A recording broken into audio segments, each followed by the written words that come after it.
That always changes the tune because we're all having this like I know, now sidebar it's formal. conversation. Now It becomes like formal. happening. Yeah. Welcome, everyone. I know you wish you knew what we were talking about for the 6 minutes before we push record, but you're just all catching up. We know it's crazy. Anyone in Europe? Maine, a lot of places in Europe are on holiday for the month of August. So a lot of people are out for that. Which is where Nuria is. Nuria is in Spain right now. Are you really, Nuria? Where are you? I'm in the northwest of Spain at the moment. Yeah. Are you near San Sebastian? Well, it's more northwest. More I'm in above Portugal. Okay. It's called Santiago de Compostela. Yeah. Or Galicia region. Okay. So it's San Sebastian. If you go to the left, more to the very, very left at the end. Yeah. There I am. You're not far from the beach, Nuria. Is that right? No, I have it right in front of me. So that's she probably has a cocktail too, I bet. Yeah, We're that's why not our camera's off. Yeah. We're just jealous. Okay. Well, who was on the call like a couple months ago and it was they were in Dubai and it was their birthday at midnight? Yes, Kim. It was Kim. Yes, it was Kim Winter. So it's okay. You know, we're just have one for us. Okay. That's right. But yeah, I know it's high time for holidays in the US and elsewhere. And, you know, as Christy can tell, once we finish our recordings and our weekly and now monthly meetings, a lot of people kind of chime in after and see what we talked about. So we probably want to have as long of a meeting today as we have in the past when we've had 20, 30, 40 people on. But hopefully we're still going to have the same reach with our audience as we share the link to this after the fact and with the email distribution list. And hopefully then, you know, the message will continue to spread with some of the progress and updates that we have from the vector side and anyone else that's going to contribute. Scott, you haven't joined in a while, so do you have anything that you want to say from kind of the bigger picture of supply chain things, not specifically vector or Ukraine related, that might be worthwhile to our audience here? Well, dadgum, yes, but at tip of my tongue is really, especially as I saw some of those big picture results come out and the outcomes from this ongoing initiative. You know, we haven't been able to be here part of the meetings as often as we'd like, but, you know, with our role, we wanted to give this effort and this noble mission as much visibility and airtime as we can. Great. And our team has been working fast and furiously there. And now that we do have Christy, Maureen, and the whole team here, some really nice, you know, 325,000 pounds of supplies being shipped. And I think we're still updating and adding to that figure. I mean, you know, deeds, not words, and really moving the needle and not just talking about it. I mean, that we should all, you know, we got a lot more work to do, but we're just honored to be part of this incredible purpose-driven community. And, you know, as a next thing for us, we'd love to, you know, everyone's really busy and we get it, but really lift up those folks that have contributed. You know, let's build an episode or a show around it, because you know, y'all are the shining examples of what supply chain, not only they have the capable, you know, supply chain leaders have the capability to do, but what we got to be doing, right? We are in a unique position to address humanitarian disasters, you know, bad actors, I'll call it, and many of the other injustices that take place. So sorry to be long-winded, but we're really honored and proud to rub elbows and collaborate with all the folks here, whether you're here live or seeing the recording. So we got to keep the sleeves rolled up and keep working. Mm-hmm. Yeah, thanks, Scott. I didn't mean to catch you off guard there. It's just, you know, you do have like the more professional mic and you're always ready to go. So I figured you had something on the tip of your tongue. I didn't want to let it pass. But yeah, we love partnering with you guys, and we love that you know, share our vision and our values and help spread the word. And our whole team, a lot of our team will be in town in the next couple of weeks for something that Christy set up for us. So if I'll message you separately, if you're at King Plow, I'd love to see you. I'll be there for 2 days. Right now I'm still sweltering over here south of Raleigh in the Sandhills. but yeah, we have made a lot of progress in the past couple months, and Christy and her team quantified a lot of it for us. And so we don't necessarily need to pull it up, Christy, unless you want, but we've shared it on a lot of our LinkedIn, Instagram, Facebook. Supply Chain Now has shared it, and I kind of put it in the presentation, just the quantifiable aspect of the number of pounds that we moved so far. It would be more, but you know how exports are at the moment. Steamship lines keep pushing things back, and so some of that stuff, well, every week or every month now, the number's jumping up. But we have a lot of people in our team, especially, who are really dedicated to working on this, and Vladimir, who will give a chance to speak later, he can see, we have 2 team members, Nicole and Valeria, who are really working kind of in the weeds with this on the operations side. And I think Vladimir and Nicole are on the red phone to each other right now, working on paperwork and other things. But these are not traditional sort of shipments, because we're working with a really dynamic environment at the destinations, where constantly paperwork needs are changing.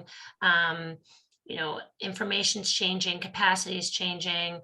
The whole safety of the environment is changing, whether it be in Ukraine or just in Poland or Romania and surrounding areas. And our team is really in the weeds, helping to make sure that we are trying to get things to the end user as soon as possible, and trying to minimize any of these delays up front. And we have some really great partners that we're working with, some agents in the bordering countries of Ukraine, who have been very patient with us as the needs and the requirements of the government change.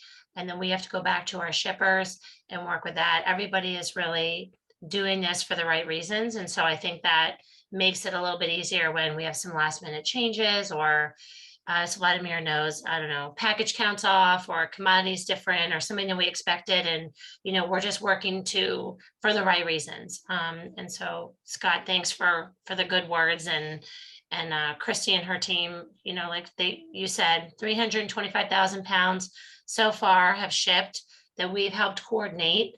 And that wouldn't be happening without all the partners, those of you on the call, and those of you who are kind of watching after the fact. Vladimir and his team have been involved with this process, with helping with transportation, but also donating and collecting goods as well. So I wanted to give him a chance to talk about his experience with us, his experience with this initiative in general, and share. And then I'm not sure, Christy, if you have the link to his video that maybe you could include in the after the summary email, if that's okay with Vladimir, if we share that. Yeah. Thank you guys for actually, doing this and starting this, because I've actually heard of Vector Global about a couple of years back. I listened to one of the podcasts that you guys had, and I was actually impressed with the company. And I like to listen to different leaders and different organizations just for my own educational. And then when this war happened in Ukraine, I never thought our paths would cross. And when we started doing locally things, and then I saw one of the ads that you guys had, and I got in on a call, and kind of things led one thing to another.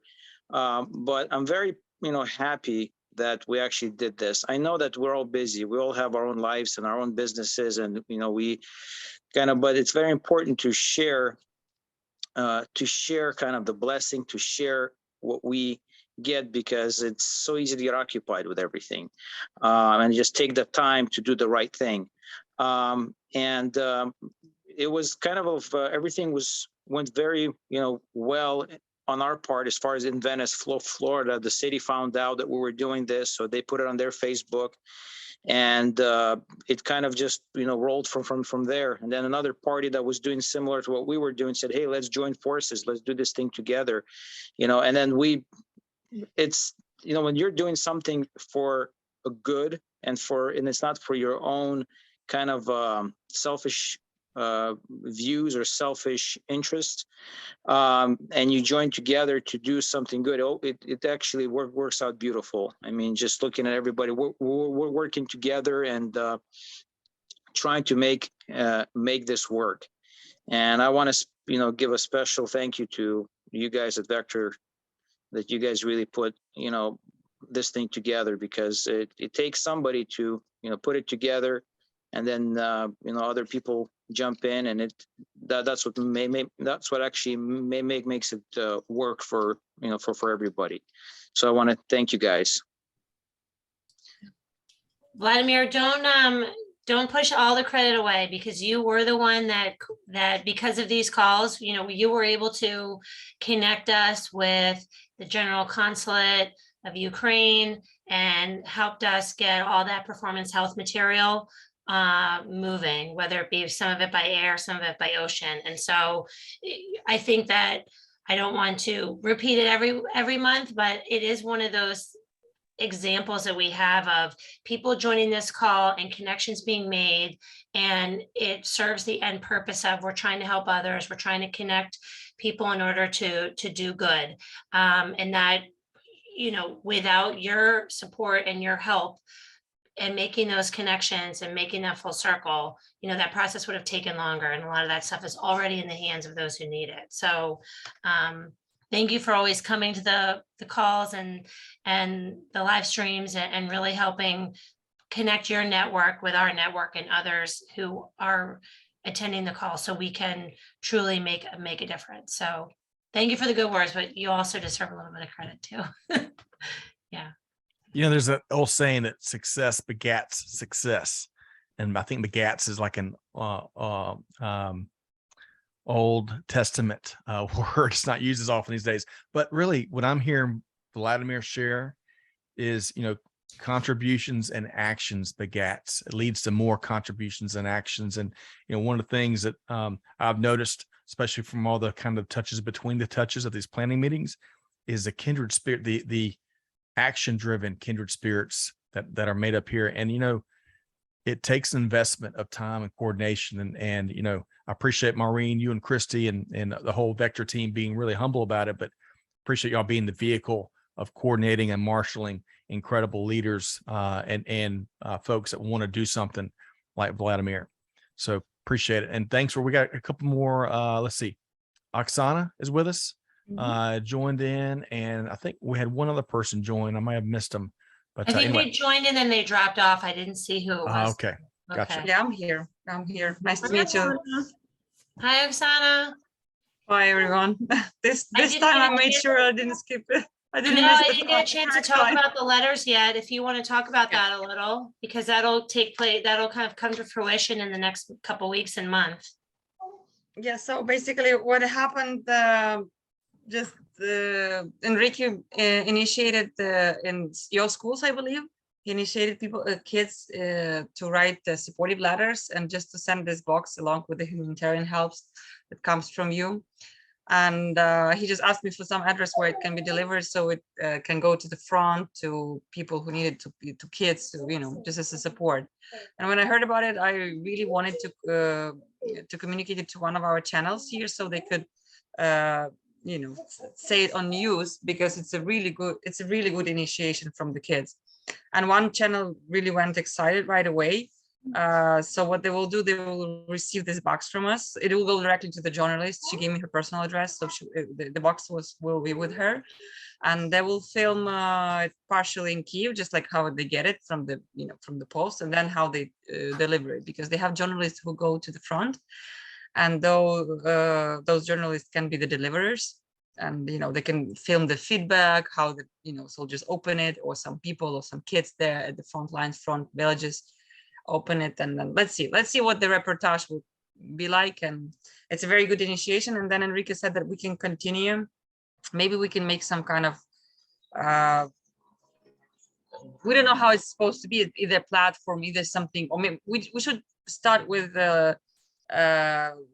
this continuing, this paper letters first, but later maybe we can do some platform or something where we can encourage people, like American kids talking to Ukrainian kids, supporting each other. Maybe some, more kids from different countries. For example, I'm in Poland right now. I can talk to kids from Polish schools. I have a lot of Ukrainians around the EU right now, which is in Sweden, and Spain, and in Great Britain. They can talk to those schools, so we can get more and more kids providing some support. But just another idea came up to my mind today that we can, engage somehow Russian kids talking to them.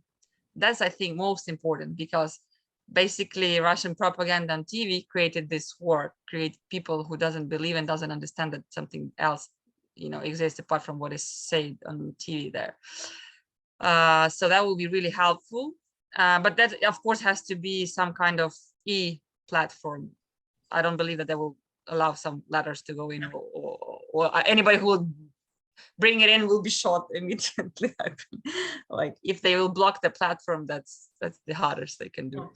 Right. But we could try. Yeah, we'll figure something out.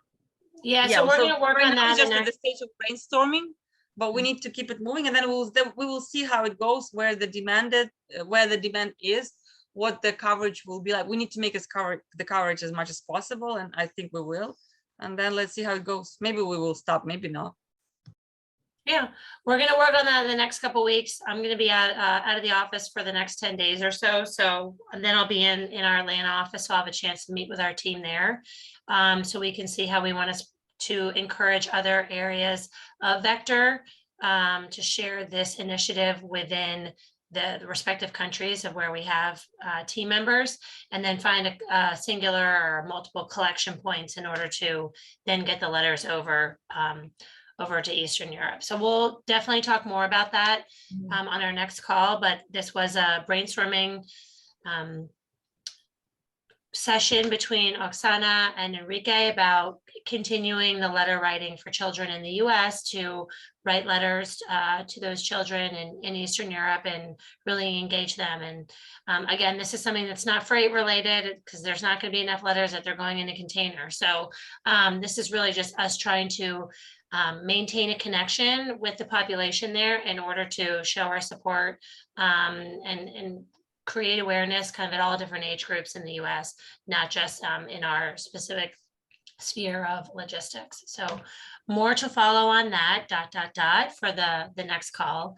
But that was As Enrique said, let the kids do the talking. The adults get out of the way and let the kids solve problems too.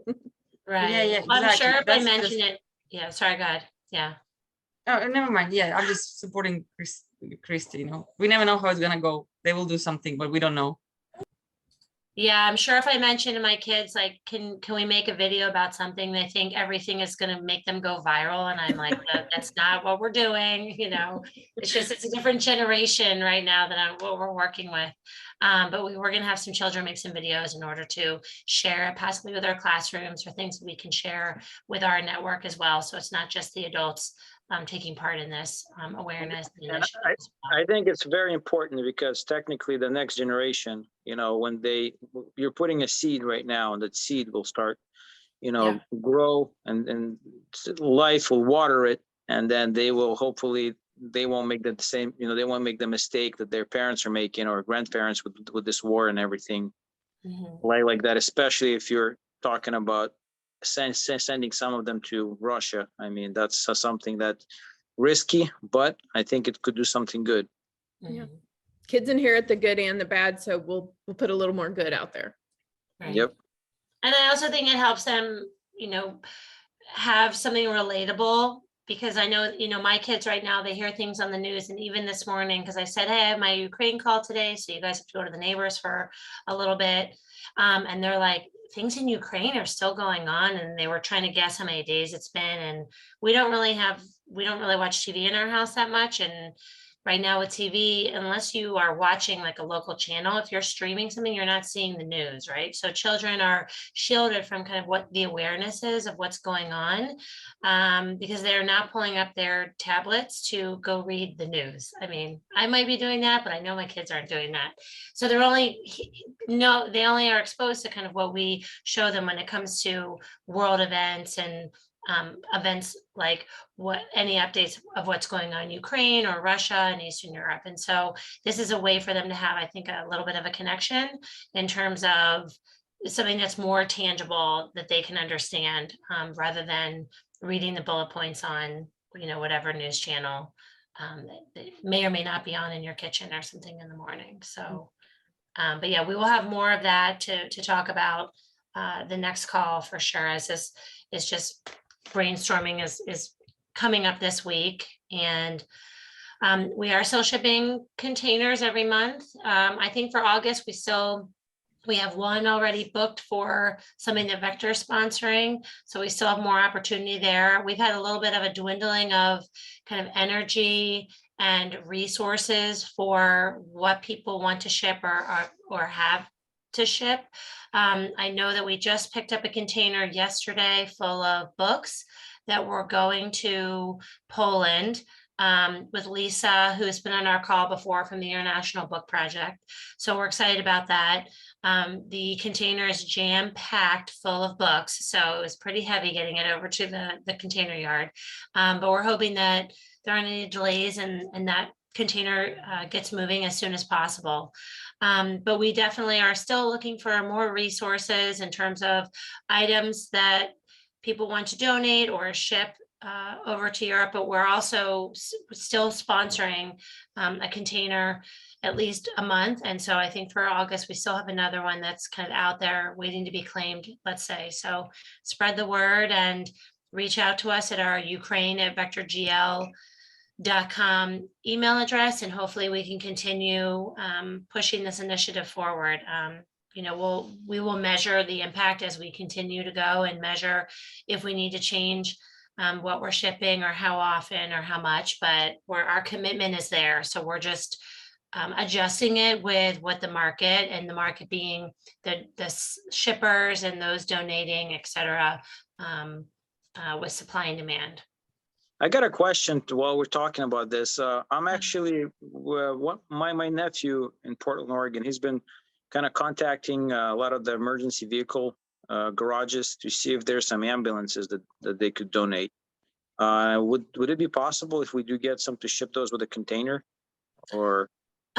So we looked into that, and I do need to do a little bit more research, because shipping a vehicle, it's different than just filling up a container. So I looked into it initially when someone had was considering it, and then it didn't follow through. Let me know if that's actually a viable thing, because it's actually just, we're exporting a vehicle. So there are different requirements than just putting it onto the container and moving it. But let me know, let's touch base offline and let me know if any of that does come to fruition. I think it is, if it's coming from the West Coast, that does add a little bit more, I think, the cost to it. So I think at the time, and I can't remember who the customer was, it might have been Hand in Hand, they were looking to source that within Europe. Starts with a C. Yeah, the ones we found were in France. Yes, because of the cost to export a vehicle with the title and the whole process, having it inspected. And because then technically Ukraine has waived everything that goes over. They waived all the import protocols for vehicles if they're going in, especially their emergency vehicles. it's more exporting it from the States and getting it on the steamship line. But isn't Some of them it like don't allow Marie, but vehicles. isn't it if it's for humanitarian help, is it still all the regular export procedures apply there? Yes. Like, aren't they canceled, or maybe less? No, I mean, it's tough. I mean, because you can say what you're exporting something for, but that doesn't necessarily mean it's still a vehicle that's going on boat. And some of the steamship lines don't allow vehicles to go on the rail. So like they're a self-propelled vehicle, right? So that going from the West Coast, you know, the routing might have to be different, but it's like a car essentially. So even if it's going to be used for something at destination, there's not charges per se. There's not like duties or taxes or something that you pay to export. It's more of just the process, because it's a vehicle and how that. Well, if you could just like, maybe, I don't want you to spend too much time on this, but still, if already we have 2 requests, then I can join Vladimir, because I remember I told you about regular cars. We probably will be looking into US, because yes, we still find a lot in EU, not a lot, we still find something in EU, but we're exhausting EU. For example, for the old cars for 4x4 that are, you know, needed here every day, and they are being shot every day. They're being, people, they put the new shields of bronyeplity. Can you help me? Yeah, the bulletproof, Bulletproof plates, yeah, on them. So after they shot, they can still survive and run, but they still get burned, bombed, you know, and we are buying only used ones. Definitely, we don't need the new yeah, ones, because right? they're gonna most likely get tortured They get anyways. shot and bombed, yeah. Yeah. So basically, we already exhausting EU for these used cars, and we will be looking into the US. And the thing is, The longer the war continues, the possibility that we're gonna be looking into that is increasing. Yeah, So if you can just give us the around, you know, how much is the logistic for one car, or if there is like cheaper if it goes 2 or 3 cars, or ambulances, just on average, what is it about, how it is it, so we can start preparing people that, you know, soon you will not be able to buy cars for this, but for that, you know, we need to know our budgets. and Oksana, I think because I was loading one of the containers here, and I looked on the floor and I saw there's a securements in the container for vehicles. That's what kind of popped into my head, and then I started, you know, YouTubing stuff, and then people do move, you know, these vehicles in these containers. It's just I guess which steam line. Paperwork is different. Yeah, and then also we can find out. And I can also ask if there's like on the Ukrainian side, what are the rules. I can call my contact at the general's office and see what. Are you froze? Well, usually it's gonna come to Poland, and from Poland there is no rules, which they just go. But I guess same importing. But it's really everything is very easy to import. I guess only those costs that you say at the port, right? That Maureen that you showed me before, and something from US. But let's just check, because we need to start preparing for the winter. Yes, okay, definitely. Okay, oh, you put the video on there. Well, yeah, I mean, I think we covered some of the main points that I definitely wanted to review on this call. I don't know, also Christy put some course of action, a link there for their photos. We asked them to join today. I guess they couldn't join us, but we've worked with Course of Action to ship some food to Colombia a couple years ago, and they had also organized a couple containers to leave from Florida to head over to Ukraine as well. So their products were leaving around the same time Vladimir's were. So it was 2 partners that we were able to work with at the same time. Their stuff might even be on the same vessel. But I'm not sure if anybody on the call has anything else that they want to mention as far as a takeaway. Christy, maybe, Scott. Vladimir, you got cut off, sorry. Yeah, my internet in the office went out, so I'm using 5G now. Oh, God, okay. I think, you know, bring a friend to the next one. So that the next month's planning session is scheduled for when, Maureen? I set it for the week after Labor Day, so the 13th of September, because I felt like if we did it the 6th of September, everybody's just coming back from in the US, at least, from a long weekend. And I know a lot of states are also starting school and stuff then. So I didn't want it to be someone choosing between our call or like going through the 400 emails that they got over the long weekend. And if they took the Friday off, they'd feel a little bit overwhelmed. So I thought if we did it on the 13th, that would give a little bit more time for preparation, but also it gives us a little bit more time to share the word about it instead of, again, I know how I feel the day after I come back from a long weekend or any Monday. That's like the whole reason we have a call on Tuesday. Right. I figured it'd be better to do that on the 13th rather than the 6th. So that's our Wonderful. next call. And Christy and her team send out, you know, a recap after we conclude this call with a bunch of links, and we do have reminders on our website and on all of the whatever social media sort of platform you choose. We have it on there as well. And we send out a reminder about a week or a week and a half before the next call. So yeah, Scott, great idea. Bring a friend, tag a friend, forward it out to your network. Again, it's free. You know, join in. You don't even have to get dressed up. You can put it on audio.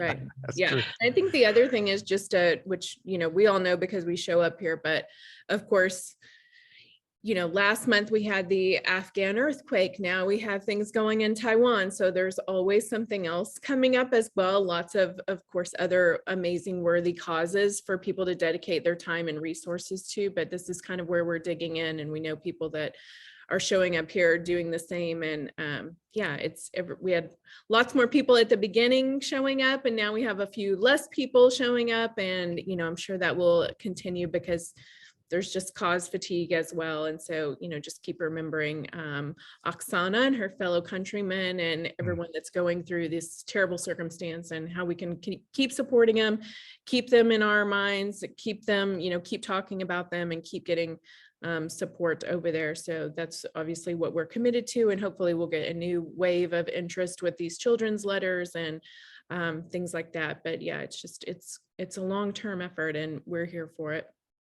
Thank you very much, guys. Thank you for your persistence in this. Yeah. Were you going to say something, Vladimir? Oh, I was gonna say, yeah, I really appreciate everybody, because it's, I despise that system so much, because my grandfather was actually executed by the Soviet government. My father spent 8 years in a concentration camp in Siberia. So, I mean, for me, all this stuff hits home deep. Wow. Yeah. I'm glad that Oksana has a newborn, in case no one knows Yeah. there. So not only is Sorry, she guys. working to be very active in this initiative, but she's also juggling probably very limited sleep and, not her home environment. But Vladimir, thanks for joining us. Everybody, thanks for joining us. Share the word.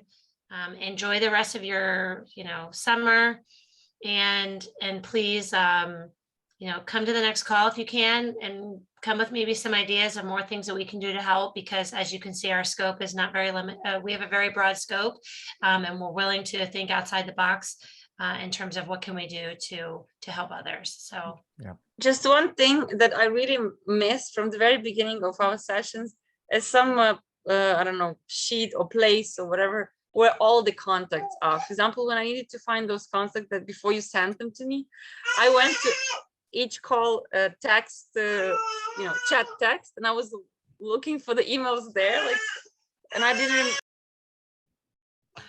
do you mean everybody who has joined the so call? I had to go through different calls to look the chats, to look for the. Yeah. And Oksana, if there's someone specific you're looking to connect with, let me know. But unless someone puts their info in the chat, we don't share everybody that was on the call, because sometimes people, We don't have their don't want all permission their to. info. Yeah. But if there's someone specific, like I've done with you in the past, just let me know. And even if you can't remember what their name was, and hopefully we can, between our group, we can figure out who it was and just connect you on email. Mm-hmm. Oh, okay, I got you. So that's on purpose. I got Yeah. you. Sorry. Yeah, we don't send out a list of who was on the call with email and phone and all of that, because again, it's one of those no one clicked share my info sort of, and we want to make sure that if people put in the chat that here's my info, contact me, that's fine. But we try and be the one that introduce, not to be controlling, but just to make sure we're not sharing someone's info without all over. Yeah, I got you. Okay. Yeah. Thank you, everyone, for joining. Thank you, I everybody. appreciate it. Thank you very much, guys. We'll Yes. see you Great to next meet everybody. time. All right, we'll see you in September. Thank you. Thank you. Marine, enjoy your 10 days vacation. You deserve it Okay, so we'll much. see. Thank you. Bye, everyone. All right, Bye. y'all. Bye.